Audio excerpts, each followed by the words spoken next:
Hello friends, welcome to science magnet. दोस्तों क्या हाल चाल है? सभी बढ़िया है एकदम। तो चलिए दोस्तों, आज हम लोग स्टार्ट करने जा रहे हैं मेटल एंड नॉन मेटल का पार्ट नंबर 3। अभी तक 2 क्लास में हम लोगों ने मेटल के बारे में जाना है। मेटल किससे विक्रिया, मतलब पिछली क्लास में सॉरी कि मेटल ऑक्सीजन से विक्रिया करने पर क्या देगा, ये हमने देखा है। अब हम लोग बात करते हैं दोस्तों, अगर हम लोग मेटल यानी धातु की अभिक्रिया पानी से करवाएंगे तो सर क्या होगा। आपको फिर से बता देता हूं, हर मेटल की अलग अलग रिएक्टिविटी होती है। कोई पानी से तेजी से अभिक्रिया कर लेगा, कोई पानी से अभिक्रिया ही नहीं करेगा, कोई उतना तेजी से अभिक्रिया नहीं कर पाएगा, क्योंकि हर मेटल की रिएक्टिविटी अलग अलग होती है, अभिक्रियाशीलता अलग अलग होती है। ठीक है, चलिए तो दोस्तों हम लोग वाटर के साथ में ये कैसे रिएक्शन करेगा ये हम लोग देखने वाले हैं। सर कोई जनरल चीज बता सकते हो क्या कि मेटल ऑक्सीजन के साथ में अभिक्रिया करने पर क्या देंगे? बिल्कुल मैं बता सकता हूं, आप बिल्कुल भी टेंशन मत लीजिए। देखो आपको ये पता है, सॉरी मेटल वाटर के साथ में जब अभिक्रिया करेगा ना तो आपको क्या मिलेगा। जैसे मेटल ऑक्सीजन के साथ में अभिक्रिया करने पर मेटल ऑक्साइड दे रहा था, यहां पर भी मेटल जब पानी के साथ में अभिक्रिया करेगा तो आपको क्या मिल रहा है? Metal oxide. है सर सेम चीज? हाँ, लेकिन यहां पर एक चीज एक्स्ट्रा हो रही है। क्या? यहां पर हाइड्रोजन गैस जो है ना वो भी आप लोगों की बनेगी। समझ में आ गई? साउंड रिपीट हो रहा है? कौन बोल रहा है साउंड रिपीट हो रहा है? मैं एक बार चेक करा लेता हूं। विकास साउंड रिपीट हो रहा है क्या? देखना दोस्तों, क्लास सही चल रही है आई थिंक। बंद करके स्टार्ट कर लो, सही हो जाएगी। अगर किसी को दिक्कत आ रही है, बस एक ही लड़का है मनोज जी जो ये कमेंट कर रहे हैं। ठीक है, आ जाओ। ठीक है दोस्तों, एक चीज आप लोग और याद रखिए, मैंने आप लोगों को बताया भी था, है ना, एक छोटी सी चीज मैंने आप लोगों को बताई भी थी। ठीक है कि यार जो मेटल ऑक्साइड्स होते हैं ना, कुछ मेटल ऑक्साइड्स होते हैं जो कि सॉल्युबल होते हैं, कुछ मेटल के ऑक्साइड होते हैं जो जल में घुल जाते हैं। तो जो मेटल ऑक्साइड जल में घुल जाते हैं, देखो आपने क्या बनाया था, मेटल को पानी में डाला, क्या बना? मेटल ऑक्साइड बना।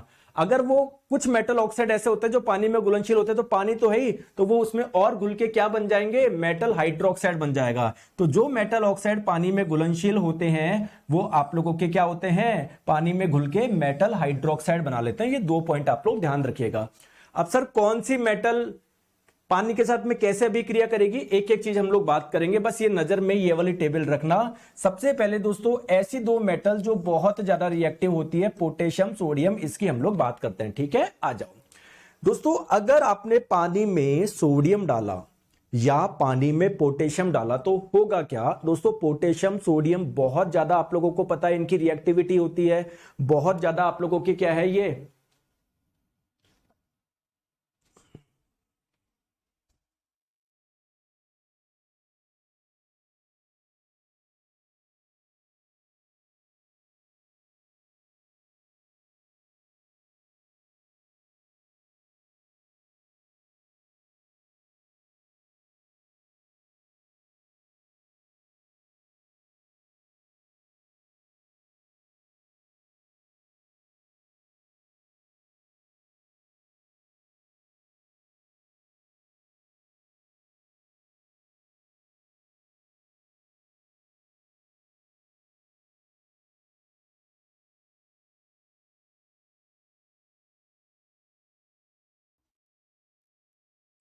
हेलो, देखो, हाँ अब मेरी बात को ध्यान से समझो। भैया जो बोल रहा है ना बफरिंग, और अपने इंटरनेट कनेक्शन चेक कर लो।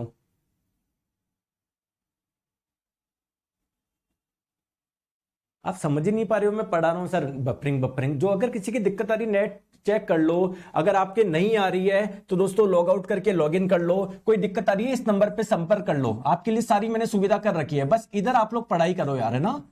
ठीक है, क्योंकि आप लोगों का सारा ध्यान इधर कंटेंट में होना चाहिए। अगर आप लोग डिस्टर्ब होंगे तो आप लोगों के लिए दोस्तों बहुत दिक्कत वाली बात हो जाएगी। ठीक है, देखो दोस्तों, जब आप लोग पानी में सोडियम डालोगे ना तो होगा क्या? आपने क्या डाला? पानी में सोडियम डाला। दोस्तों सोडियम क्या है जरा कमेंट करके बताओ, मेटल है या नॉन मेटल है? सर सोडियम जो है ना वो मेटल है। आपको मैंने बताया था क्या कि पानी में जब आप लोग मेटल को डालते हो तो आप लोगों का क्या बनता है? मैंने बताया था क्या? बिल्कुल सर, आपने बताया था मेटल ऑक्साइड बनता है और साथ में हाइड्रोजन गैस रिलीज होती है। मैंने ये आपको बताया था क्या? बताया था क्या? जल्दी से बताओ। बिल्कुल सर, आपने ये बताया था। तो दोस्तों यहां पर भी यही हुआ, जब आपने सोडियम को पानी में जब आपने डाला ना, क्या बना दोस्तों, सोडियम का ऑक्साइड बना, साथ में क्या बना, हाइड्रोजन गैस रिलीज हुई। लेकिन क्या सोडियम का ऑक्साइड पानी में घुलनशील होता है क्या? बिल्कुल होता है। तो दोस्तों ये सोडियम ऑक्साइड पानी में घुल के क्या बन जाएगा, सोडियम हाइड्रोक्साइड बन जाएगा। ठीक है, तो आप लोग फाइनली रिएक्शन आप लोग क्या लिखोगे, क्योंकि अब आपको जो सोडियम का ऑक्साइड था वो तो है नहीं, वो तो पानी में घुल के कुछ और बन गया। क्या बन गया, सोडियम हाइड्रोक्साइड। तो सोडियम को जब आपने पानी में डाला, पहले क्या बना था, पहले क्या बना था, sodium oxide plus hydrogen, hydrogen plus sodium oxide. लेकिन वो जल में घुलता है तो जल में घुल के वो क्या बन गया, सोडियम हाइड्रोक्साइड बन गया। चीज क्लियर है क्या? ठीक है दोस्तों, मुझे एक चीज बताइए कि क्या हाइड्रोजन एक फ्यूल की भांति व्यवहार करता है क्या? बिल्कुल सर। इसका मतलब अगर आप लोग इसको जलाओगे तो इससे आप लोगों को क्या मिलेगी, एनर्जी मिलेगी। अरे दोस्तों हाइड्रोजन जलता है क्या, जैसे लकड़ी जलती है, पेट्रोल जलता है, वैसे हाइड्रोजन भी जलती है। तो होता क्या है कि ये जब आप लोग सोडियम को पानी में जब आप लोग डालते हो ना, तो ये रिएक्शन बहुत ज्यादा एक्सोथर्मिक होती है। एक्सोथर्मिक का मतलब क्या है, इसमें बहुत ज्यादा हीट रिलीज होती है। तो दोस्तों जो इसमें हीट रिलीज हो गई और साथ में हाइड्रोजन गैस थी, तो ये दोनों जल के आग पकड़ लेती है, ये आग पकड़ लेती है। क्लियर है क्या? हाँ, एलपी विपिन कुमार जी, आपके लिए पेड कोर्स के बच्चों के लिए, स्टूडेंट के लिए कॉन्टैक्ट नंबर चेंज करें सर, जिस टीम से बात हो जाए। बिल्कुल अभी कर देंगे, प्लीज इधर पढ़ लो भी। ठीक है एलपी विपिन कुमार जी, ठीक है। तो मैं फिर से बताता हूं, हुआ क्या, आपने डाला पानी में सोडियम, बनना क्या चाहिए था सर, पानी में जब हम लोग कोई मेटल डालते हैं, मेटल ऑक्साइड प्लस आपका हाइड्रोजन गैस बननी चाहिए थी। सर यहां पर भी सोडियम का ऑक्साइड बना, लेकिन ये पानी में घुलनशील है, तो पानी में घुल के क्या बन गया, सोडियम का हाइड्रोक्साइड बन गया। और दोस्तों साथ में जो हाइड्रोजन गैस बची थी, जैसे आप लोग लकड़ी को गर्म कर, लकड़ी जल सकती है क्या, पेट्रोल जल सकता है क्या, वैसे हाइड्रोजन गैस भी जल सकती है। तो दोस्तों ये एक्चुअली जब ये सोडियम और पानी को मिलाते हो ना, तो ये रिएक्शन बहुत ज्यादा एक्सोथर्मिक होती है, बहुत ज्यादा हीट रिलीज होती है। तो इसमें जो हीट रिलीज हुई, साथ में हाइड्रोजन भी थी, तो हाइड्रोजन क्या हो गया, उस हीट की वजह से जल गया, हीट की वजह से जल गया। तो देखो पानी में सोडियम को डालने पर जलता क्यों है, इसलिए जलता है। नेक्स्ट सर, आप लोग पानी में पोटेशियम को डालोगे तो क्या होगा, ये भी मैं आप लोगों को बता देता हूं। ठीक है सर, बेसिक इंजीनियरिंग ड्राइंग का पुराना कोर्स ले चुका हूं, नया कोर्स में ऐड कर दोगे? हाँ कर देंगे। ठीक है, ठीक है रखा कर जी, आपको ऐड नहीं करेंगे, जो नया कोर्स के जो वीडियो होंगे वो उसमें डाल देंगे पुराने में। ठीक है, अब पढ़ लो, इधर आ जाओ दोस्तों। अगर आप लोग पानी में अगर आप लोग पोटेशियम डालोगे तो क्या होगा बताओ, पोटेशियम क्या एक मेटल है क्या? तो सर पानी में जब आप लोग मेटल को डालते हो तो क्या बनता है सर, मेटल का ऑक्साइड बनता है, प्लस हाइड्रोजन गैस रिलीज होती है, ये बनता है कि प्रोडक्ट, बिल्कुल। लेकिन जब आपने पानी में पोटेशियम को डाला तो आपको क्या मिला, पोटेशियम ऑक्साइड मिला। अब ये पोटेशियम ऑक्साइड है ना, क्या पानी में घुल जाता है क्या, बिल्कुल। तो पानी में घुल के ये आपका क्या बन जाता है, पोटेशियम हाइड्रोक्साइड आप लोगों का बन जाएगा। ठीक है, और अगेन मैं आपको फिर बता रहा हूं कि यहां पर भी जो रिएक्शन है बहुत ज्यादा एक्सोथर्मिक है, तो जो साथ में जो आप लोगों को हाइड्रोजन गैस बनी थी ना, वो क्या कर लेती है, आग पकड़ लेती है वो। ठीक है, तो पोटेशियम को जब आप लोगों ने वाटर में डाला तो क्या बन गया, पोटेशियम हाइड्रोक्साइड बना, हाइड्रोजन गैस बनी, और साथ में बहुत ज्यादा क्या हुई, हीट रिलीज हुई। समझ में आ गई बात को, कोई परेशानी कोई दिक्कत नहीं है। अब दोस्तों आप मुझे बताइए, आपने रिएक्टिविटी सीरीज देखी है क्या, इसमें पोटेशियम और सोडियम बहुत ज्यादा रिएक्टिव है क्या? बिल्कुल। तो आप लोगों से पूछा जाता है कि पोटेशियम सोडियम बहुत ज्यादा रिएक्टिव है, तो क्या ये पानी से अभिक्रिया कर लेंगे क्या? बिल्कुल आसानी से कर लेंगे। देखो पानी प्लस धातु, देखो कोई कोई धातु ऐसी होती है जो थोड़ी कम रिएक्टिव होती है, वो ठंडे पानी से अभिक्रिया नहीं करेगी, उनको पानी गर्म करके लेके आओगे तब अभिक्रिया करेगी। कोई कोई धातु ऐसी होती है जो बहुत कम अभिक्रियाशील होती है, उसका गर्म पानी से भी काम नहीं चलेगा, वो भाप से ही कर पाएगी, क्योंकि उनकी रिएक्टिविटी बहुत कम है। तो अगर आप लोगों से पूछे कि क्या सोडियम और पोटेशियम ठंडे पानी से अभिक्रिया कर लेती है क्या, आप लोग क्या बोलोगे? बिल्कुल सर, ठंडे पानी से भी अभिक्रिया कर लेती है। सर ये तो बात आपने बताई पोटेशियम की, सोडियम की, सर कैल्शियम के बारे में भी बताओ, अभी एक एक बात करेंगे। चलो अब हम लोग बात करते हैं दोस्तों, कैल्शियम में जब आप लोग पानी में जब आप लोग कैल्शियम डालोगे तो क्या होगा। देखो यहां पर देखो होगा क्या, आपके पास में पानी था, आपने डाला कैल्शियम। दोस्तों पानी में जब आप लोग कोई मेटल यानी धातु डालते हो तो क्या बनता है सर, मेटल का ऑक्साइड बनता है, साथ में क्या बनती है, हाइड्रोजन गैस रिलीज होती है। सिमिलरली आपने पानी में जब कैल्शियम डाला तो क्या बना होगा, कैल्शियम ऑक्साइड बना होगा। अब दोस्तों मुझे यह बताओ कि क्या कैल्शियम ऑक्साइड पानी में घुलनशील होता है क्या? बिल्कुल। तो ये पानी में घुल के क्या बन जाएगा, कैल्शियम हाइड्रोक्साइड बन जाएगा। ठीक है, तो बेसिकली यहां पर आपको क्या बन गया, कैल्शियम हाइड्रोक्साइड बन गया, साथ में हाइड्रोजन गैस भी है। दोस्तों पानी में जब आप लोग सोडियम डाल रहे थे, पोटेशियम डाल रहे थे, ये बहुत ज्यादा आप लोग बोलोगे तीव्र अभिक्रिया थी, बहुत ज्यादा उसमें हीट रिलीज हो रही थी, और जो हीट रिलीज हो रही थी वो हाइड्रोजन को क्या कर रही थी, जला रही थी। दोस्तों यहां पर क्या हो रही है, हीट जो डेवलप हुई है वो नहीं हुई है या बहुत कम हुई है। कुल मिलाकर हाइड्रोजन गैस को जलाने के लिए पर्याप्त पर्याप्त पर्याप्त नहीं है। तो अगर आप लोगों से पूछा जाए कि क्या पानी में कैल्शियम को डालने पर आग लगेगी क्या, आप लोग बोलोगे नहीं। इसका कारण क्या है, क्योंकि यहां पर जो हीट उत्पन्न होती है, ऊष्मा उत्पन्न होती है, is not sufficient for the hydrogen to catch fire. Hydrogen को जलने के लिए वो सफिशिएंट नहीं है। सर मैंने कल ही बैच परचेज किया है, तो मैं कौन सा चैप्टर से स्टार्ट करूं, थोड़ा सा कंफ्यूजन है दोस्तों। डेमो क्लास आप देखो, उससे आपको पता पड़ जाएगा। नोबाजीत जी ठीक है, तो आप लोग याद रख लोगे, पानी में अगर आप लोग कैल्शियम को डालोगे तो दोस्तों आप लोगों की ये आग नहीं पकड़ेगा, क्योंकि ये उतना ज्यादा रिएक्टिव नहीं है, उतना ज्यादा ये वाली रिएक्शन उतनी ज्यादा एक्सोथर्मिक नहीं है, उतनी ज्यादा उष्मा शेपी नहीं है कि बहुत ज्यादा हीट रिलीज हो रही है। अगर हीट रिलीज होती है तो ये हाइड्रोजन जो होती है इस हीट का यूज करके जल जाता हाइड्रोजन। क्लियर है क्या? आ जाओ। चलिए दोस्तों एक इंपॉर्टेंट पार्ट बता दूं क्या, एनसीईआरटी में लिखा हुआ है, बहुत बच्चे इसको स्किप करते हैं, और दोस्तों इस लाइन से बहुत क्वेश्चन पूछे जाते हैं। सर क्या पूछे जाता है, जैसे मान लो ये रहा आपका पानी, प्लीज मेरी बात को आप लोग ध्यान से समझो। समझ रहे हो क्या दोस्तों, समझ रहे हो क्या? बताओ, ये आपके पास में पानी था, आपने पानी में क्या कर दिया, एक टुकड़ा डाल दिया, किसका, कैल्शियम का टुकड़ा डाल दिया। अरे समझ गए क्या दोस्तों, पानी में जब कैल्शियम का टुकड़ा आप लोग डालोगे तो क्या होगा, आपका कैल्शियम हाइड्रोक्साइड बनेगा, साथ में हाइड्रोजन गैस बनेगी। क्लियर है क्या? क्लियर है क्या? बताओ। ठीक है, होती है दोस्तों। होता क्या है, ऐसा तो है नहीं पूरा का पूरा कैल्शियम एक सेकंड में आपका सारा का सारा हाइड्रोजन में कन्वर्ट हो जाएगा। जैसे आप जब डालोगे ना, जब आप डालोगे, जैसे मान लो आप डाल रहे हो, तो पहले ये पार्ट है ना आपका पानी के कांटेक्ट में आए, फिर जैसे जैसे आप लोगों का कैल्शियम नीचे डूबेगा, वैसे वैसे पूरा का पूरा कैल्शियम जो होगा वो कैल्शियम हाइड्रोक्साइड में बदलता जाएगा, सारा का सारा हाइड्रोजन गैस देता जाएगा। ठीक है, लेकिन दोस्तों जैसे ही आप लोगों का इस कैल्शियम के टुकड़े का कुछ पार्ट आपका पानी के कांटेक्ट में आता है, तो ये वाला पार्ट क्या कर देगा, क्या ये वाला पार्ट हाइड्रोजन गैस रिलीज कर देगा क्या? बताओ बताओ बताओ बताओ बताओ बताओ। बिल्कुल। अब दोस्तों ये जो हाइड्रोजन गैस बनी ना, वो बाकी का जो पार्ट है ना इस पे चिपक जाएगी। ठीक है,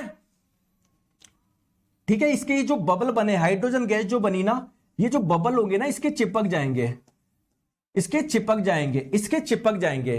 दोस्तों इसके चिपकने से क्या होगा, ये जो कैल्शियम होगी ना वो डूबेगी नहीं, फ्लोट करेगी, तैरेगी। क्यों? क्योंकि दोस्तों गैस आ गई इसके ऊपर, गैस आ गई, गैस आने से कोई चीज हल्की हो जाती है ना, इस पे गैस चिपक गई। जैसे आप लोगों ने देखा होगा, अगर आप लोग किसी ट्यूब को लेके पानी में जाओ, उस ट्यूब पे आप कितना भी बैठ जाओ, क्या आप लोग नीचे डूबोगे क्या? नहीं, क्योंकि उस ट्यूब के अंदर क्या भरी हुई है, एयर भरी हुई है, गैस भरी हुई है, जो कि बहुत हल्की होती है, पानी में वो नहीं डूब सकती। क्लियर है क्या? सिमिलरली ये जो गैस है ना, हाइड्रोजन गैस बनने की वजह से जो कैल्शियम है ना, ये आप लोगों का अब डूबेगा नहीं। तो एनसीईआरटी की बहुत प्यारी लाइन लिखी हुई है कि कैल्शियम स्टार्ट फ्लोटिंग। जब कैल्शियम को आप पानी में डालोगे होगा क्या, ये होगा, और कुछ देर में आप देखोगे कैल्शियम फ्लोट करना स्टार्ट हो जाएगा। क्यों? Because the bubble of hydrogen gas, जो हाइड्रोजन गैस बनी, जो हाइड्रोजन गैस बनी वो क्या होती है, इसकी सतह पे चिपक जाती है। और अगर किसी सरफेस पे अगर हाइड्रोजन चिपकेगी, कोई भी गैस चिपकेगी, वो हल्की होगी, वो ऊपर ही रहेगी, पानी में नहीं डूबेगी। क्लियर है क्या? हाँ बिल्कुल रोहित कुमार जी, सर इनसे एनटीपीसी सीबीटी1 सीबीटी बिल्कुल आसानी से हो जाएंगे। ठीक है, आगे बात समझ में, कोई परेशानी कोई दिक्कत नहीं है। तो आ जाओ, एक छोटी सी बात मुझे बताओ, ये मैंने आप लोगों को रिएक्टिविटी सीरीज बताई थी। आपसे पूछा जाता है कि कौन से 3 मेटल ऐसे हैं जो कि इतने रिएक्टिव है कि वो ठंडे पानी से भी अभिक्रिया कर लेंगे। तो दोस्तों पोटेशियम भी अभिक्रिया कर रहा है ठंडे पानी से, सोडियम भी कर रहा है, कैल्शियम भी कर रहा है। हाँ कैल्शियम उतना तेजी से नहीं कर रहा जितना पोटेशियम और सोडियम कर रहे थे, लेकिन हाँ पोटेशियम सोडियम कैल्शियम तीनों क्या करते हैं, इतने रिएक्टिव है कि इनको आप ठंडे पानी में भी डालोगे ना तो क्या कर लेंगे, अभिक्रिया कर लेंगे। क्लियर है, चले आगे। चलिए सर इसके नीचे आता है मैग्नीशियम। मैग्नीशियम के बारे में थोड़ा सा बताइए। आइए सर बताता हूं, आ जाओ। चलो अब हम लोग बात करते हैं दोस्तों मैग्नीशियम कैसे अभिक्रिया करेगा।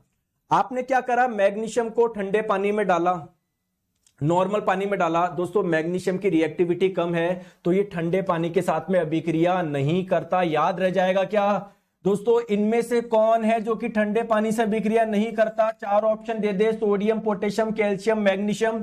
आंसर क्या होगा, मैग्नीशियम होगा। तो सर क्या ये पानी से अभिक्रिया नहीं करेगा क्या? नहीं करेगा, नहीं करेगा। पानी में अगर आप लोग डालोगे ना कुछ नहीं होगा। तो फिर सर अब क्या करें, मैं तो करवाना चाहता हूं। तो एक काम करो, इस पानी को गर्म करो, क्योंकि इसकी रिएक्टिविटी कम है, इसके पास एनर्जी कम है, लेकिन इस पानी को दे दो ना एक्स्ट्रा एनर्जी।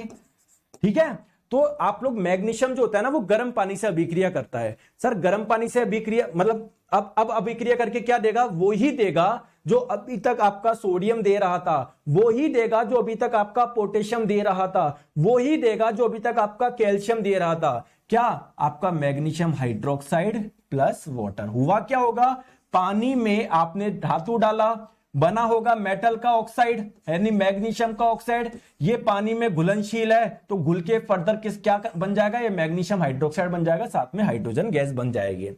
दोस्तों यहां पर भी जो आप लोगों की रिएक्शन हो रही है वो बहुत ज्यादा एक्सोथर्मिक नहीं है, मतलब यहां पर भी हीट नहीं निकल रही। अगर हीट निकलती तो ये हाइड्रोजन जल जाता। समझ में आ रही है मैं क्या बोलना चाह रहा हूं, हाइड्रोजन जल जाता। तो यहां बस जलते 2 ही धातु है, सोडियम और पोटेशियम। दोस्तों यहां पर भी दिक्कत आने वाली है, एक क्या जो कैल्शियम के साथ में आई कि जो ये हाइड्रोजन गैस बनी ना, वो जब आप पानी में मैग्नीशियम को डालोगे ना, मैग्नीशियम की सरफेस पे आपकी हाइड्रोजन गैस आ जाती है जो उसको डूबने से बचाती है।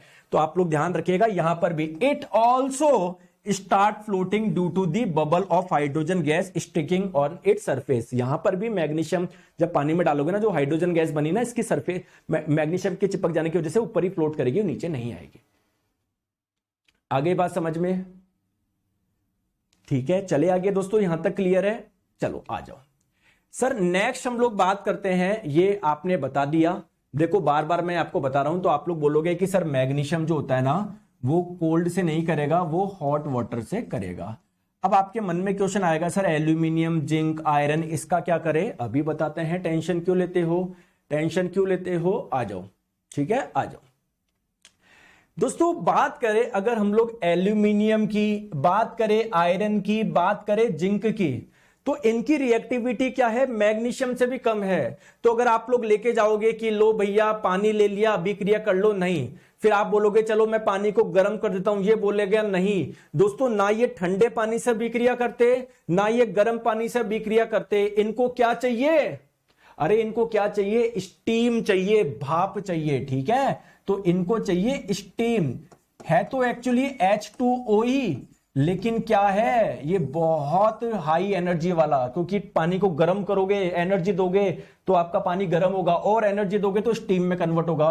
तो ये स्टीम से अभिक्रिया कर लेंगे। कौन, एल्यूमिनियम आयरन या जिंक की बात करें आप लोग। ठीक है, अब सर करेंगे क्या, ये देखो दोस्तों, एल्यूमिनियम को आपने डाला स्टीम में, कुल मिला के एक प्रकार का पानी तो है।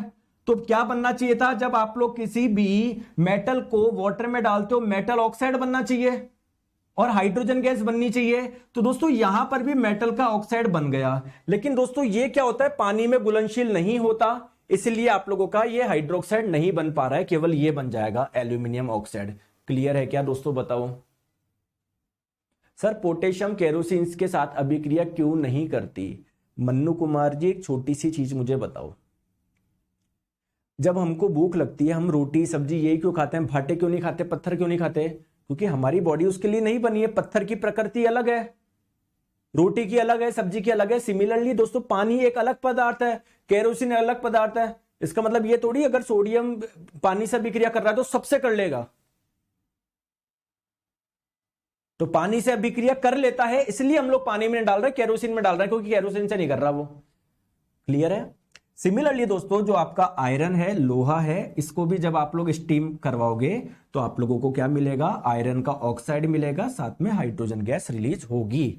तो अगर मैं आप लोगों से एक छोटी सी चीज बोलूं, यहां पर आप लोगों को मैं बोलूं कि क्या एल्यूमिनियम, जिंक, आयरन, क्या ये आप लोगों के ठंडे पानी से अभिक्रिया करेंगे क्या? नहीं। गर्म से करेंगे क्या? नहीं। इनको चाहिए दोस्तों स्टीम चाहिए। क्लियर है क्या? क्लियर है क्या? ठीक है। एक चीज आप लोग और ध्यान रखिएगा दोस्तों, पोटेशियम, सोडियम, कैल्शियम, मैग्नीशियम, ये जब पानी में घुल रहे थे आपको क्या बना रहे थे? हाइड्रोक्साइड बना के दे रहे थे। जैसे पोटेशियम हाइड्रोक्साइड बन रहा था, सोडियम हाइड्रोक्साइड बन रहा था, कैल्शियम हाइड्रोक्साइड बन रहा था, मैग्नीशियम हाइड्रोक्साइड बन रहा था। क्लियर है? लेकिन दोस्तों ये जो देंगे ना आपको, वो क्या देंगे? ऑक्साइड देंगे, जैसे Al2O3, Fe3O4, ठीक है, जिंक ऑक्साइड। समझ में आ गई बात को? ठीक है।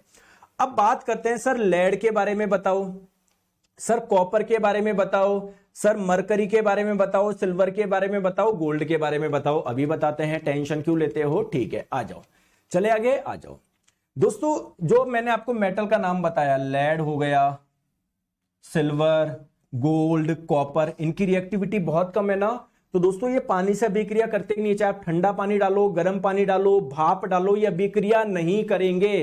दोस्तों पिछली 4 स्लाइड किन लोगों को समझ में आई बताओ? पिछली 4 स्लाइड किन लोगों को समझ में आई बताओ? सर नोट्स कैसे बनाए? जैसे जैसे मैं पढ़ा रहा हूं नोट्स अपने आप बन जाएंगे। अवधेश जी जो मैं पढ़ा रहा हूं पहले इसको ध्यान से समझिए, ठीक है? बाद में आप लोगों को पीडीएफ मिलेगी, या बाद में आप लोग है ना बाद में अपने नोट्स बना सकते हो पीडीएफ को देख के, क्योंकि मैं पीडीएफ आपको ये डाल दूंगा, ठीक है? पिछली 3 से 4 स्लाइड किसको समझ में आई? आई क्या किसी को? बिल्कुल सर आ गई। तो अगर आपको 4 स्लाइड समझ में आ गई, आपके ग्रुप डी में अगर एग्जाम देते, हर आपके कुछ भी टॉपिक नहीं पढ़ के जाते, ये पढ़ के जाते ना दोस्तों, हर शिफ्ट में 2-2 क्वेश्चन, एक क्वेश्चन केवल इन 3-4 स्लाइड से आया है। पूछा जाता है बताइए इनमें से कौन सा मेटल है जो कि ठंडे पानी से अभिक्रिया कर लेता है, इनमें से कौन सा मेटल ऐसा है जो गर्म पानी से अभिक्रिया करता है, इनमें से कौन सा मेटल ऐसा है जो स्टीम से अभिक्रिया करता है, इनमें से कौन सा ऐसा मेटल है जो कि अभिक्रिया करेगा ही नहीं पानी से, चाहे वो ठंडा हो, गर्म हो या भाप हो। क्लियर है? यहां तक चीजें क्लियर है? आ जाओ। तो सर आपने हमको यह बता दिया मेटल ऑक्सीजन के साथ में अभिक्रिया करने पर क्या देगा, आपने सर यह बता दिया मेटल की जब वाटर के साथ में रिएक्शन होगी तो क्या होगी। सर एक ये भी बताओ ना, अगर कोई मेटल एसिड के साथ में रिएक्शन करेगा तो क्या देगा। दोस्तों क्या ये बताने की जरूरत है कि आप मुझे बताओ, क्योंकि हमारा जो पिछला चैप्टर था एसिड, बेस एंड सॉल्ट, उसमें मैंने बता दिया कि किसी एसिड की जब मेटल से अभिक्रिया करवाओगे तो क्या होगा। ठीक है, ठीक है, आ जाओ, चलो आ जाओ, चलो आ जाओ। नेक्स्ट हम लोग बात करते हैं कि सर लिखवा दो। सर मैं तो भूल गया, सर मैं भूल जाता हूं, मेरी आदत खराब है सर। आपने हालांकि पिछले चैप्टर में पढ़ा दिया था, लेकिन फिर से बता दो सर, मैं भूल गया कि मेटल की एसिड के साथ में रिएक्शन करवाओगे तो क्या मिलेगा। कोई दिक्कत नहीं, मैं हूं ना, टेंशन क्यों लेते हो, आ जाओ। तो प्यारे दोस्तों आपको मैंने बताया था, जब भी किसी एसिड की मेटल के साथ में अभिक्रिया कराते हो, या ऐसे बोल दो अगर किसी मेटल और एसिड की अभिक्रिया करवाओगे या मेटल एसिड की अभिक्रिया करवाओगे तो बनेगा एक सॉल्ट यानी लवण, साथ में क्या बनेगा आपका हाइड्रोजन गैस बनेगा। क्लियर है क्या? मरकरी भी नहीं करेगा, उसकी भी रिएक्टिविटी कम है। ठीक है सर, सीबीटी 8B के लिए इलेक्ट्रिशियन के लिए क्लास चालू है क्या? हाँ चालू है अनुराग जी, ठीक है। सर ये सब कंटेंट आपके हिंदी वाली बुक में भी ऐड है क्या? नहीं दोस्तों, मैं आपको क्लियरली बताता हूं, ऐड तो है, लेकिन अभी जो मैं जैसे पढ़ा रहा हूं, देखो हर बार है ना, अब मेरे दिमाग में कुछ आ जाए, मैं कुछ और इसमें ऐड कर लूं, कुछ और ऐड कर लूं, मतलब जो बेसिक जो है ना 90% आपको सेम मिलेगा, कुछ 5-7% जो अलग है वो आप ऐड कर सकते हो। यार तो मैं बोल रहा हूँ सिंपली यार अपने नोट्स बना लो ना यार, है ना। और आपको जो भी आपके बच्चे नोट्स बनाते हैं मैं आपको वो डाल ही देता हूं। आ जाओ आ जाओ। तो सर जैसे आप मुझे बताओ ये चीज समझ में आ गई? ये पढ़ाने की जरूरत है क्या? बताओ, है क्या पढ़ाने की जरूरत? सर ये पढ़ाने की जरूरत आपको बिल्कुल भी नहीं है, क्योंकि हम लोगों ने पहले पढ़ रखा है। ठीक है, बहुत बढ़िया। अब दूसरी बात करते हैं। सर आपने बता दिया मेटल ऑक्सीजन के साथ में विक्रिया करने पर क्या देगा, मेटल पानी के साथ में विक्रिया करने पर क्या देगा। आपने तीसरा पॉइंट ये भी बता दिया, किसी मेटल की रिएक्शन आप एसिड से करवाओगे तो क्या होगा। अब सर चौथी चीज भी है क्या कुछ जो एग्जाम में पूछी जा सकती है? बिल्कुल दोस्तों, एक चौथी चीज भी है जो आप लोगों से पूछी जा सकती है। दोस्तों अगर आप लोग किसी मेटल की reaction when more reactive metal reacts with solution of less reactive metal salt, more reactive metal display, sir क्या दिया हुआ है समझ में नहीं आया। ठीक है, आपको मैं समझाता हूं। दोस्तों आप एक अभिक्रिया करवा रहे हो किसकी, आयरन की, जो कि आप लोगों को पता है एक मेटल है। आप इसकी अभिक्रिया करवा रहे हो कॉपर सल्फेट से। क्या आपको पता कॉपर सल्फेट दिखने में कौन से रंग का होता? नहीं पता, कोई बात नहीं, नहीं पता होना भी चाहिए क्योंकि अभी तक हमने पढ़ा ही नहीं। सर ये कॉपर सल्फेट का आपने एक विलयन लिया, उसमें लोहा डालोगे तो क्या होगा। ठीक है दोस्तों, एक चीज मुझे बताओ, कॉपर सल्फेट बेसिकली है क्या? क्या मैं बोल दूं क्या इसमें कौन सी मेटल है? कॉपर मेटल है, कॉपर मेटल है। क्लियर है क्या? तो बेसिकली आप लोग किसी एक मेटल की रिएक्शन करवा रहे हो, मेटल नंबर 1 की रिएक्शन करवा रहे हो किसी दूसरे मेटल के सॉल्ट सॉल्यूशन से, किसी दूसरे धातु के विलयन से, किसी दूसरे धातु के सॉल्ट सॉल्यूशन बोल दो, है ना, क्योंकि एक सॉल्ट ही है, एक ही लवण ही है। ठीक है, देखो तो होगा क्या यहां पर, प्लीज प्यार से देखो दोस्तों। आपको रिएक्टिविटी सीरीज किस किस को ध्यान है? नीरज सर हम कोलकाता से, आपके कंटेंट पढ़ने में बहुत हेल्प होती, थैंक यू सो मच। ठीक है, देखो दोस्तों आप मुझे बताओ, आयरन की रिएक्शन करवा रहे हो आप लोग कॉपर सल्फेट से। दोस्तों आप मुझे बताओ कॉपर ज्यादा रिएक्टिव है या आयरन? सोडियम है सर, फिर पोटेशियम है, फिर कैल्शियम है, फिर सर मैग्नीशियम है, फिर सर आप लोगों के ये आयरन, एल्यूमिनियम, जिंक है। सर कॉपर तो बहुत नीचे है, यानी मैं बोल सकता हूं क्या कॉपर से ज्यादा रिएक्टिव है आयरन? बोल सकता हूं क्या? पहले बोलो हाँ।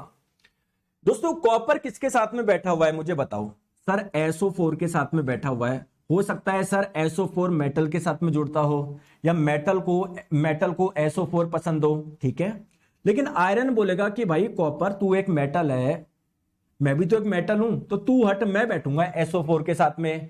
तो आप मुझे बताइए क्या आयरन ज्यादा रिएक्टिव है क्या कॉपर से? बिल्कुल है, तो इस कॉपर को डिस्प्लेस कर देगा, हटा देगा, भाई तू हट मैं आके बैठूंगा। तो इसने कॉपर को हटा दिया, बन गया आयरन सल्फेट। एक्चुअली में आयरन सल्फेट का रंग क्या होता है? हरा होता है। कॉपर सल्फेट का रंग होता है नीला। ये मैंने आप लोगों को केमिकल रिएक्शन वाले चैप्टर में भी बताया था। इवन दोस्तों आप लोगों से कई बार क्वेश्चन में ऐसे पूछ लिया जाता है कि कॉपर सल्फेट जो कि नीले रंग का है, जो कि नीले रंग का है, इसमें जब आप लोग आयरन डालोगे, लोहा डालोगे, तो ये जो सॉल्यूशन है वो हरे रंग का क्यों हो जाता है? क्योंकि दोस्तों कॉपर सल्फेट में जब आप लोग आयरन डाल रहे हो, आयरन क्या कर रहे हो? कॉपर को डिस्प्लेस कर रहा है। क्या बन रहा है? आयरन सल्फेट बन रहा है। दोस्तों इसका बेसिकली रंग क्या है?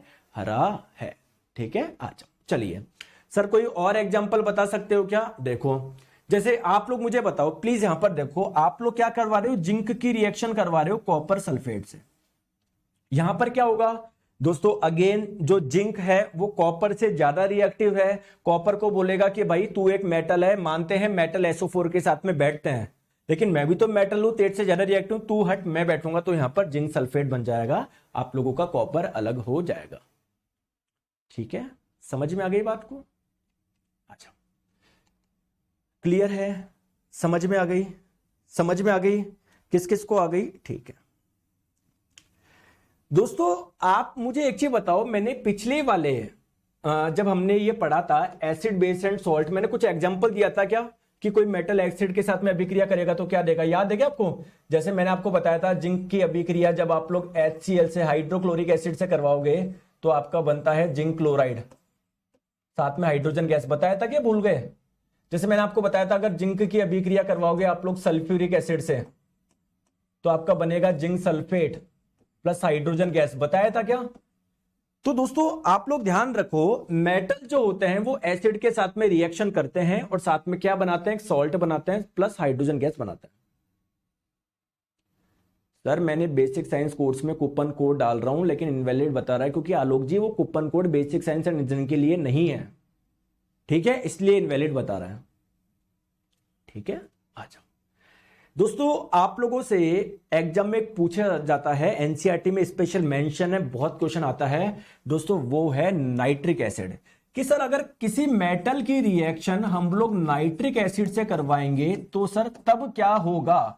तो बहुत जनों को दिमाग में रटा हुआ है कि अगर किसी मेटल की एसिड से रिएक्शन करवाएंगे तो हम लोगों को हाइड्रोजन गैस मिल जाएगी। रटा हुआ है ही कि sir salt plus hydrogen gas बनेगी। लेकिन दोस्तों यहां पर एक दिक्कत है दोस्तों, यहां पर हाइड्रोजन गैस नहीं बनेगी। तो आप लोगों से एग्जाम में अगर पूछा जाए कि अगर कोई मेटल कौन से अम्ल से अभिक्रिया करने पर हाइड्रोजन गैस उत्पन्न नहीं करता, तो आपको 4 अम्ल आएंगे। आप लोग सोचोगे यार कोई से भी अम्ल से अभिक्रिया करा लो हाइड्रोजन गैस बनेगी। दोस्तों जब आप लोग नाइट्रिक एसिड से करवाओगे तो हाइड्रोजन गैस नहीं बनेगी। सर इसका कारण भी बताओ, आइए मैं आपको बताता हूं। दोस्तों इसका कारण यह है कि जो HNO3 है ना, HNO3 ये बहुत स्ट्रॉन्ग ऑक्सीडाइजिंग एजेंट है। देखो बहुत स्ट्रॉन्ग क्या है, ये ऑक्सीडाइजिंग एजेंट है। ऑक्सीडाइजिंग एजेंट का मतलब क्या है, बहुत स्ट्रॉन्ग ऑक्सीडाइजिंग एजेंट का मतलब क्या है, ये बहुत प्रबल ऑक्सीकारक है। दोस्तों ऑक्सीकारक किसको बोलते हैं, जो ऑक्सीकरण करवा दे या जिसका खुद का अपचयन होता है उसे आप लोग क्या बोलते हैं, ऑक्सीडाइजिंग एजेंट बोलते हैं। क्लियर है क्या। तो दोस्तों जब आप किसी मेटल की रिएक्शन करवाओगे HNO3 से तो होगा क्या, आप लोग बोलोगे सर हाइड्रोजन गैस बननी चाहिए थी, बिल्कुल बननी चाहिए थी, लेकिन ये क्या है, स्ट्रॉन्ग ऑक्सीडाइजिंग एजेंट है, ऑक्सीकारक है, ये ऑक्सीकरण करवा देता है ये। तो इस H2 का ये ऑक्सीकरण करवा देगा, मतलब इसमें ऑक्सीजन जोड़ देगा। तो मतलब आपको H2 नहीं मिलके क्या बनेगा, H2O मिलेगा। दोस्तों अगर ये ऑक्सीजन दे रहा है तो इसका रिडक्शन हो रहा है ना, इसका अपचयन हो रहा है ना, और जिसका अपचयन होता है उसे ही तो ऑक्सीकारक बोलते हैं, बताओ। ठीक है, तो ये HNO3 अपने में से क्या त्याग देता है, ऑक्सीजन त्याग देता है। तो फाइनली अगर आपसे पूछा जाए कि HNO3 का जब रिडक्शन हो जाता है, अपचयन हो जाता है, ये किस में कन्वर्ट हो जाता है दोस्तों, ये आप लोगों का N2O में हो जाता है, या NO में हो जाता है, या NO2 में हो जाता है। ठीक है, क्लियर है, समझ में आ गई बात को, याद रख लोगे तो बस ये एक इंपॉर्टेंट आप लोगों का ध्यान रखो। HNO3 आप लोगों का अभिक्रिया करेगा ना जब मेटल HNO3 के साथ में, तो यहां पर हाइड्रोजन गैस नहीं बनेगी। चले आगे आ जाओ, इसका कारण मैंने आपको बता दिया। लेकिन सर इसके कुछ एक्सेप्शन है क्या, अपवाद है क्या। मान लिया सर मेटल जब इस एसिड के साथ में अभिक्रिया करेंगे तो हाइड्रोजन गैस नहीं बनाएंगे, मान लिया, लेकिन सर कुछ अपवाद है क्या। बिल्कुल दोस्तों, 2 एक्सेप्शन है, 2 अपवाद है। एक तो मैग्नीशियम और मैग्नीज, जब ये रिएक्ट कर लेंगे ना HNO3 के साथ में, तब आप लोगों का H2 गैस बन जाएगी। ये आप लोग ध्यान रखो, एग्जांपल ध्यान रखो। ठीक है, चले आगे आ जाओ। चलो तो अब नेक्स्ट बात करते हैं दोस्तों एक्वा रेजिया की। क्या मैंने बता दिया था क्या पहले, या जिसको रॉयल वाटर शाही पानी भी बोलते हैं, मैंने बताया था आपको, ध्यान तो जब हमने एसिड बेस एंड सॉल्ट में पढ़ा था शाही पानी। दोस्तों आप लोग ध्यान रखो, फिर सर आपने पढ़ा दिया तो वापस क्यों पढ़ा रहे हो, मैं एक चीज आपको बता रहा हूं दोस्तों। आप लोगों से एग्जाम में पूछा जाता है कि ये एक्वा रेजिया शाही पानी है ना, ये है क्या। आप लोग बोलोगे कि सर ये 2 अम्लों का मिक्सचर है, किस रेशो में, आप लोग बोलोगे 3:1, और आप लोग खुश हो जाते हो कि हाँ भाई मुझे आ गया समझ में। दोस्तों एग्जामिनर आप लोगों को है ना बहुत तगड़ा घुमा देगा, कई बार बोलेगा कि ये डाइल्यूट HCl और डाइल्यूट HNO3 का अनुपात है क्या। डाइल्यूट का मतलब है तनु, तो तनु HCl तनु HNO3 लेना है या कंसंट्रेटेड लेना है, सांद्र लेना है, बताओ। अगर ऐसे ऑप्शन आगे बच्चे घूम जाएंगे। देखो इधर साफ लिखा हुआ है कि ये बेसिकली कंसंट्रेटेड हाइड्रोक्लोरिक एसिड और कंसंट्रेटेड नाइट्रिक एसिड का रेशो है, यानी सांद्र HCl और सांद्र HNO3, जब ये आप लोग 3:1 में लोगे तो ये आपका क्या बनेगा, एक्वा रेजिया बनेगा। आ गई बात समझ में, आ गई बात समझ में, आ गई या नहीं आई, आ गई सर। तो ये आई होप आपको समझ में आ गया होगा। ठीक है, आ जाओ, ये मैंने आपको करा दिया है, हाँ ये मैंने आपको करा दिया, सॉरी, आ जाओ। तो दोस्तों ये आपका मेटल अब आप लोगों का पूरा हो गया। मेटल होते क्या है ये आप देख चुके हो, मेटल किससे अभिक्रिया करने पर क्या देते हैं ये भी आप लोग देख चुके हो, ठीक है।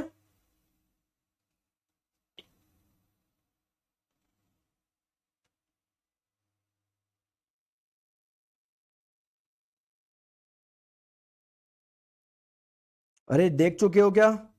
तो अगर आप लोग ये देख चुके हो तो चलिए हम लोग अब स्टार्ट करते हैं क्या, अलॉय, मिश्र धातु। दोस्तों मिश्र धातु आप लोग किसको बोलते हो? दो या दो से अधिक धातु के मिक्सचर को आप लोग बोलते हैं मिश्र धातु, है ना। तो बहुत आसान सा है, 5-10-1 मिनट में आपका पूरा का पूरा अलॉय हो जाएगा, बहुत सिंपल है। जैसे दोस्तों आप मुझे बताओ, जैसे स्टील है, आप लोग जानते हो स्टील किससे मिलके बनता है? किसी को पता है स्टील किससे मिलके बनता है? दोस्तों आयरन में जब कार्बन मिलाया जाता है, लोहे में जब कार्बन मिलाया जाता है तब जाके स्टील बनता है। तो आप लोग बोलोगे कि सर प्योर आयरन का इस्तेमाल क्यों नहीं करते हम लोग? क्योंकि आपको पता है लोहे में बहुत जल्दी जंग लग जाती है। लग जाती है ना? अरे लगती है या नहीं लगती? तो बेसिकली आपने उसमें एक चीज मिला के, कार्बन मिला के उसकी क्या कर दी, प्रॉपर्टीज इंप्रूव कर दी। सिमिलरली अलॉय मिश्र धातु क्या होता है, कई बार हम लोग दो या दो से अधिक धातु को मिला लेते हैं जिससे उसकी प्रॉपर्टी इंप्रूव हो जाए, और ये जो बनता है इसको बोलते हैं अलॉय यानी मिश्र धातु। सर बुक की ट्रैकिंग आईडी नहीं मिली, जब यहां से निकलेगी मिल जाएगी, ठीक है कमलेश जी, ठीक है। चले आगे आ जाओ, चले आ जाओ। तो आइए, हमको बेसिकली 5 से 6 अलॉय है, मिश्र धातु है, जिसके बारे में आपको ध्यान रखना है कि कोई मिश्र धातु आपसे पूछा जाता है बताइए ये वाली मिश्र धातु किन दो धातु से मिलकर बनी हुई है ना। आ जाओ, सबसे पहले एक बहुत फेमस जो आपके घर में भी बहुत यूज होती होगी, ब्रॉन्ज। दोस्तों ब्रॉन्ज आपने देखा है, देखो ओलंपिक में भी सुना होगा गोल्ड सिल्वर ब्रॉन्ज। तो ब्रॉन्ज आपको लगता है ये प्योर मेटल है, नहीं, ये दो मेटल से मिलकर बना हुआ है। सर कौन से दो मेटल से मिलकर बनता है? कॉपर और जिंक से। इसका कंपोजिशन क्या है दोस्तों? आपका ये कॉपर और जिंक से मिलकर बनता है। ये गलत लिख दिया दोस्तों, I am really sorry, really sorry. अच्छा एम रियल, अरे एम सॉरी, है ना, ये ब्रॉन्ज है, मैंने ब्रास समझ लिया, एम रियली सॉरी, बिल्कुल सही है। जो ब्रास है ना, पीतल जो घर में इस्तेमाल होता है, पीतल के आपने देखा होगा घंटी वगैरह भी बनती है ना। तो वो ब्रास अलग है, पीतल अलग है, हम लोग बात कर रहे हैं ब्रॉन्ज की। तो दोस्तों ब्रॉन्ज जो होता है वो किससे मिलके बनता है? कॉपर और टिन से मिलके बनता है। अगर आपसे परसेंटेज पूछे तो 88% लगभग कॉपर, टिन आपका होता है कितना, 12%। दोस्तों कई बार आप लोगों के एग्जाम में ऐसे दिया जाता है कि है ना, बताओ किन से मिलके बनता है?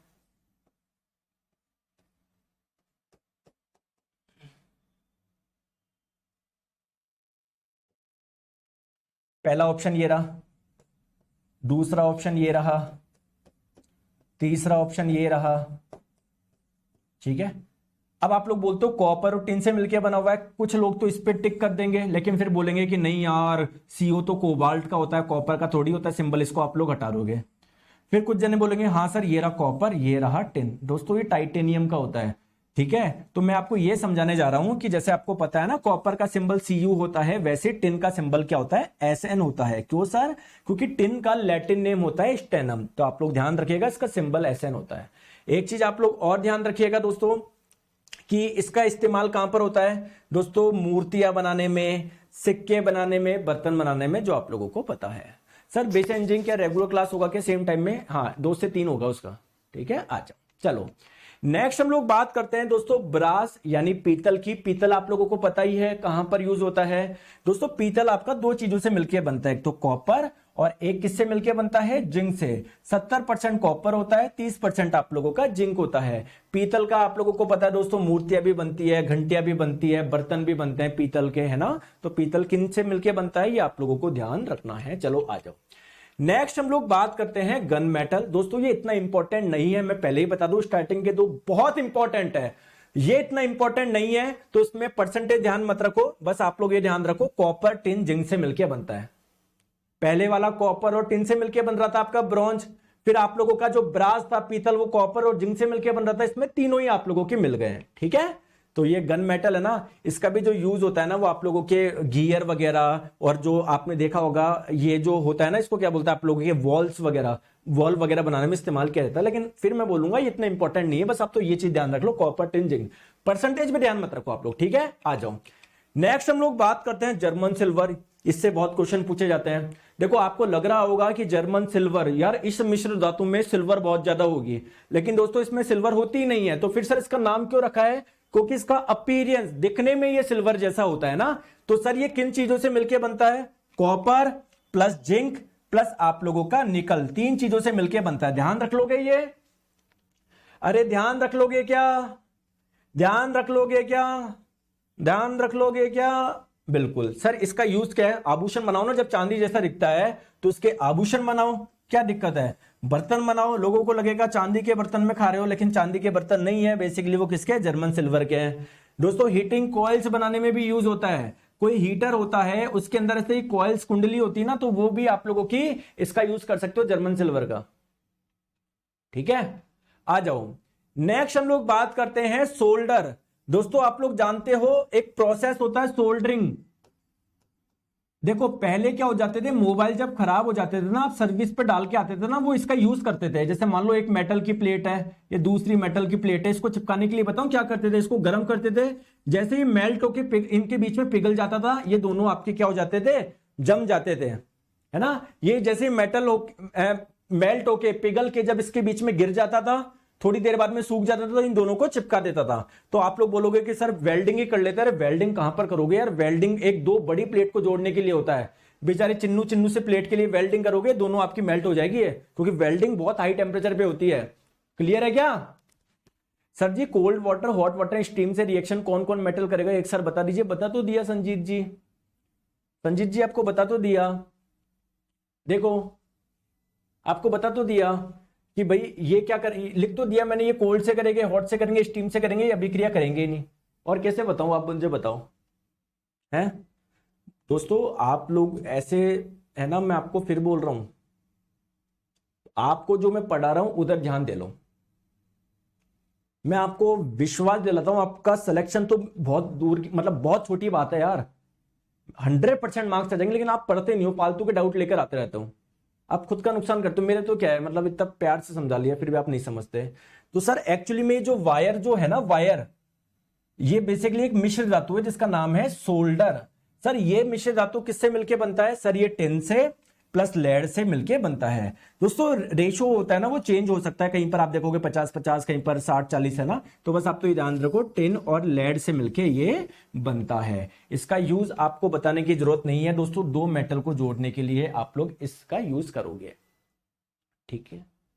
चले आगे आ जाओ।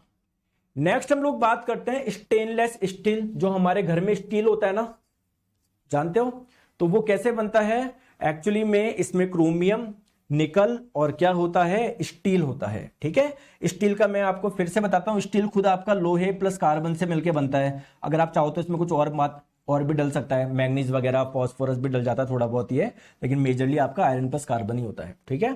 तो स्टील में अगर आप लोग निकल और क्रोमियम मिला दोगे ना, तो ये बन जाएगा स्टेनलेस स्टील। और इसका यूज आपको पता है बर्तन वगैरह बनाने में, आपने देखा होगा मेडिकल इक्विपमेंट्स होते हैं वो बनाने में, मिरर वगैरह बनाने में, ब्लेड्स वगैरह बनाने में इसका यूज होता है, ठीक है। तो ये हो गई दोस्तों हमारी मिश्र धातु। एक और बची है नाइक्रोम। दोस्तों नाइक्रोम आपका किससे मिलके बनता है? Nickel plus chromium plus iron. आप इसको कैसे याद रखो? ऐसे याद रखो, देखो नाइक्रोम है ना, तो निकल हो गया, ठीक है, रन आ रहा है आयरन, आयरन से ये ध्यान रखो आयरन, CH से ध्यान रखो आप लोगों का क्रोमियम। तो इन तीनों चीजों से मिलकर बनता है। परसेंटेज ध्यान मत रखो, परसेंटेज बस स्टार्टिंग के जो मैंने बताया 2-3, उसमें आपको ध्यान रखना, ठीक है। चले आगे। तो ये क्लियर है नाइक्रोम। हाँ, अब नाइक्रोम का यूज कहां पर है दोस्तों? इलेक्ट्रिक हीटर के अंदर आप लोग देखते होंगे कुंडली होती है, सबसे ज्यादा जो कॉइल्स होती है ना, हीटिंग कॉइल्स, चाहे वो आप लोगों की आयरन में हो, चाहे आप लोगों का हीटर में हो, वो नाइक्रोम की ही बनी होती है। दोस्तों ये क्लियर मेटल का? नहीं, मेटल अभी क्लियर नहीं है, अभी तो मेटलर्जी बाकी है। तो कल अपना मेटलर्जी पूरा हो जाएगा, फिर हम लोग स्टार्ट करेंगे नॉन मेटल अधातु। दोस्तों नॉन मेटल बहुत छोटा है, मतलब देखो हमने मेटल की क्लास नंबर 1 ले ली, क्लास 2, आज क्लास 3 है, क्लास 4 तक आपका पूरा मेटल हो जाएगा, 5वें में आपका नॉन मेटल और उसकी रिएक्शन सारी हो जाएगी, मतलब 5 क्लास में पूरा हो जाएगा चैप्टर, ठीक है। मेटलर्जी कल हम लोग पढ़ेंगे। दोस्तों आपको बहुत डाउट आता है इस चैप्टर में, मेटलर्जी पता नहीं सर क्या खतरनाक क्लास है, क्या क्या ये, अरे बहुत सिंपल टॉपिक है, बहुत आराम से समझ में आएगा, ठीक है। क्लियर है दोस्तों। मेटलर्जी क्या होती है, हर एक चीज हम लोग बेसिक से समझेंगे। देखो देखो कंटेंट बनाने में देखो कितनी मेहनत होती है, आपको लगता है कि मेहनत नहीं करते सर, देखो ये देखो रात रात बैठ के देखो कितनी प्यारी स्लाइड है, एक एक कलर सेट करने में सोचना पड़ता है यार, इसमें कौन सा कलर लगाऊं, पीला कलर का लगाऊं, काला कलर का लगाऊं। देखो ये देखो यहां से कैल्शियम की फोटो ढूंढ के लगानी पड़ती है, मैग्नीशियम की फोटो ढूंढ के लगानी पड़ती है। देखो बस पढ़ते नहीं हो, तो ये मेहनत जो हो रही है वो आपके लिए हो रही है। पढ़ोगे, सिलेक्शन लोगे, उस दिन मेरे को इस मेहनत को फल मिल जाएगा।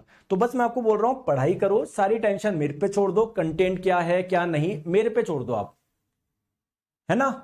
बस आपको मैं इतना ट्रस्ट दिला सकता हूं दोस्तों, विश्वास दिला सकता हूं कि दोस्तों जो मैं पढ़ा रहा हूं बस उस पर ध्यान दो, कहीं कोई दिक्कत नहीं आएगी। सिलेक्शन की गारंटी मेरी है अगर आप लोग साथ में पढ़ रहे हो, क्योंकि कंटेंट आप मेरे से बेहतर तो जानते नहीं हो। कई बच्चा बोलता है सर ये कब आएगा ये, अरे मुझे पता है कौन सी चीज कहां पर पढ़ानी है, आप बस पढ़ो, रिवाइज करो, जो जो चैप्टर हो चुके उसको अच्छे से रिवाइज करो, क्योंकि भूलना इंसान की प्रवृत्ति है, हर कोई भूलता है। तो देखो इतने सारे चैप्टर हो गए, आप लोग भूलना स्टार्ट कर दिए होंगे अभी तक। तो प्लीज आप लोग जो नोट्स बनाए हो, है ना, या कुछ भी आप जिस चीज को नोट्स बनाए हो, जैसे भी आपने अपनी नोट्स बनाए हो, शॉर्ट नोट्स बनाए हो, जैसे भी हो, तो उसको रिवाइज करते रहिए दोस्तों, ठीक है। Thank you so much.